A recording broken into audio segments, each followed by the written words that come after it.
রাধে রাধে বন্ধুরা, আপনারা যারা আমার ভিডিও প্রতিদিন দেখেন তারা অবশ্যই জানেন আমি কিছুদিন আগে মায়াপুর গিয়েছিলাম।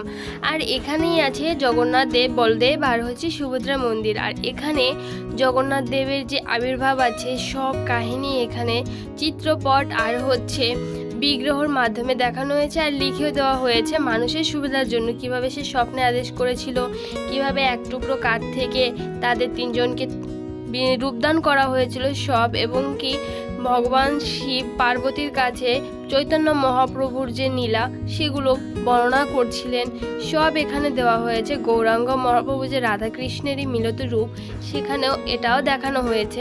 তো এগুলো দেখতে থাকুন আমার সাথে। আর ভগবানের এই অসীম রূপ অপরূপ নীলা দেখতে কিন্তু সবসময়ই ভালো লাগে।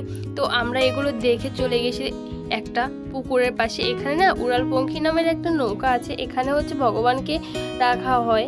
এখানে কোনো মানুষ হয়তো উঠতে পারে না। আর এখানে দেখুন বিদেশি ভক্তরা হরিনাম কত সুন্দর শুনছে, এত মনোযোগ দিয়ে। আর এই দেখুন বিদেশি ভক্তরা, মানে ওদের কতটা অহংকার ছাড়া হলে মানুষ এভাবে থাকতে পারে, একটা গাছের নিচে সে এভাবে শুয়ে আছে। আর দেখলেন তো কত সুন্দর এদের জয় রাধে বললে উত্তর দিয়ে দেয়। আর এই দেখুন কাহিনী হচ্ছে ভগবান শ্রীকৃষ্ণের আর রাধারানীর। তো এগুলো আমরা দেখে নিলাম। আর এই ভক্তরা এতটাই ভালো যে তাদের বর্ণনা আমরা যত করব ততটাই কম হয়ে যাবে। এরপরে এগুলো দর্শন করে চলে গেছি চাঁদকাজি, যিনি ছিলেন একজন ভিন্ন ধর্মী।